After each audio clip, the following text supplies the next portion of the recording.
제11장.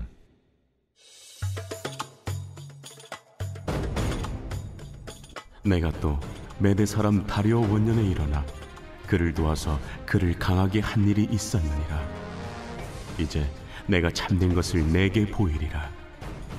보라, 바사에서 또 새 왕들이 일어날 것이요, 그 후에 넷째는 그들보다 심히 부요할 것이며, 그가 그 부요함으로 강하여진 후에는 모든 사람을 충동하여 헬라 왕국을 칠 것이며, 장차 한 능력 있는 왕이 일어나서 큰 권세로 다스리며 자기 마음대로 행하리라.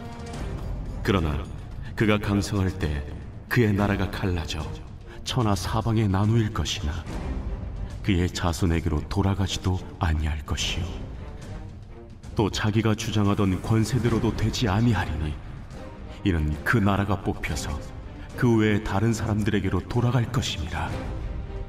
남방의 왕은 강할 것이나 그 군주들 중 하나는 그보다 강하여 권세를 떨치리니 그의 권세가 심히 클 것이요, 몇 해 후에 그들이 서로 단합하리니 곧 남방 왕의 딸이 북방 왕에게 가서 화친하리라. 그러나 그 공주의 힘이 쇠하고 그 왕은 서지도 못하며 권세가 없어질 뿐 아니라 그 공주와 그를 데리고 온 자와 그를 낳은 자와 그때 도와주던 자가 다 버림을 당하리라. 그러나 그 공주의 본 족속에게서 난 자 중에 한 사람이 왕위를 이어 권세를 받아 북방왕의 군대를 치러 와서 그의 성에 들어가서 그들을 쳐서 이기고 그 신들과 부어 만든 우상들과 은과 금의 아름다운 그릇들은 다 노략하여 애굽으로 가져갈 것이요, 몇 해 동안은 그가 북방왕을 치지 아니하리라. 북방왕이 남방왕의 왕국으로 쳐들어갈 것이나 자기 본국으로 물러가리라.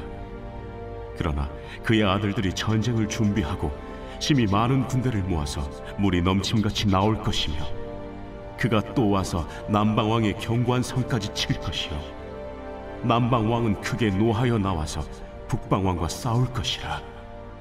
북방왕이 큰 무리를 일으킬 것이나 그 무리는 그의 손에 넘겨준 바 되리라. 그가 큰 무리를 사로잡은 후에 그의 마음이 스스로 높아져서 수만 명을 엎드러뜨릴 것이나 그 세력은 더하지 못할 것이요, 북방왕은 돌아가서 다시 군대를 전보다 더 많이 준비하였다가 몇 대 곧 몇 해 후에 대군과 많은 물건을 거느리고 오리라. 그때 여러 사람이 일어나서 남방왕을 칠 것이요, 내 백성 중에서도 포악한 자가 스스로 높아져서 환상을 이루려 할 것이나 그들이 도리어 걸려 넘어지리라. 이에 북방왕은 와서 토성을 쌓고 견고한 성읍을 점령할 것이요, 남방 군대는 그를 당할 수 없으며 또 그가 택한 군대라도 그를 당할 힘이 없을 것이므로 오직 와서 치는 자가 자기 마음대로 행하리니 그를 당할 사람이 없겠고 그는 영화로운 땅에 설 것이요, 그의 손에는 멸망이 있으리라. 그가 결심하고 전국의 힘을 다하여 이르렀다가 그와 화친할 것이요, 또 여자의 딸을 그에게 주어 그의 나라를 망하게 하려 할 것이나 이루지 못하리니 그에게 무익하리라. 그 후에 그가 그의 얼굴을 바닷가로 돌려 많이 점령할 것이나 한 장군이 나타나 그의 정복을 그치게 하고 그 수치를 그에게로 돌릴 것이므로 그가 드디어 그 얼굴을 돌려 자기 땅 산성들로 향할 것이나 거쳐 넘어지고 다시는 보이지 아니하리라. 안녕하십니까, 사랑하는 근수교회 가족 여러분, 8월 26일 월요일 근수 매일 말씀 시작하겠습니다.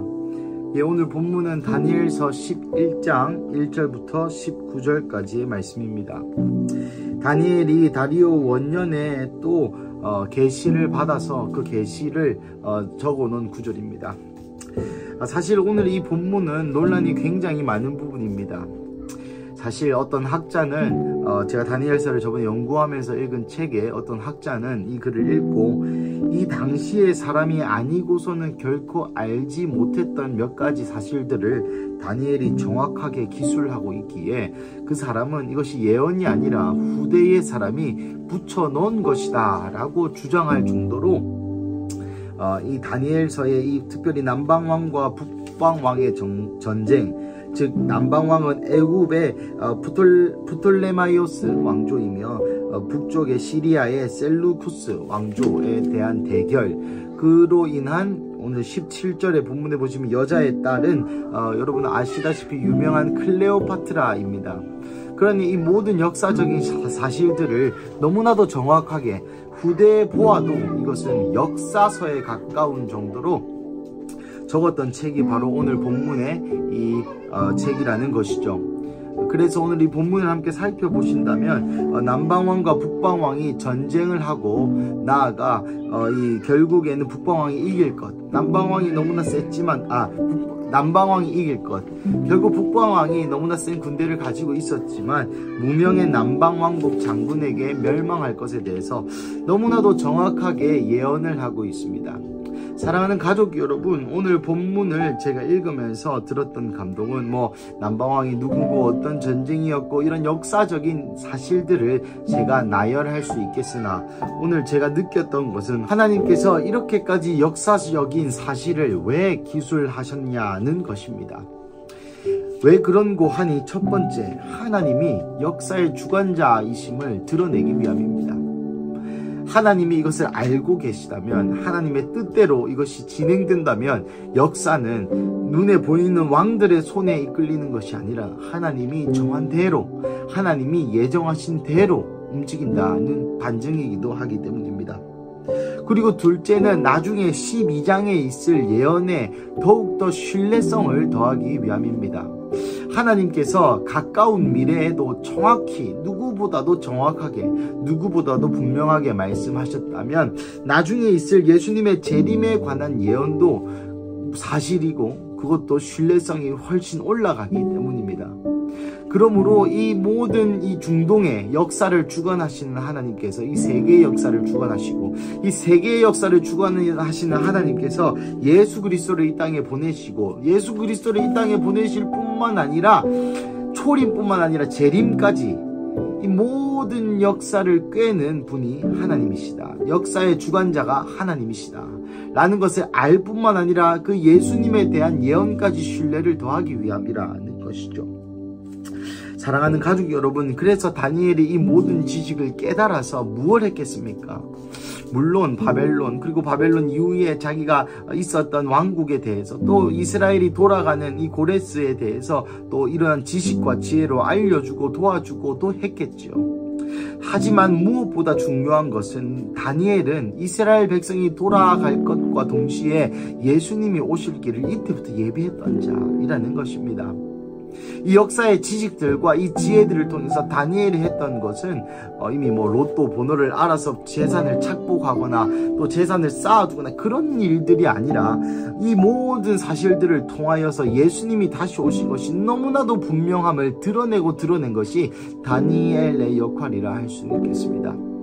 사랑하는 가족 여러분, 지금 우리가 살고 있는 시대는 그 어느 때보다 마지막 때와 가까운 시대입니다. 이 말씀이 다니엘이 예언을 해서 다니엘이 다 맞추어서 다니엘이 잘났고 다니엘이 지혜롭다 해서 멈추면 안 되는 것이죠.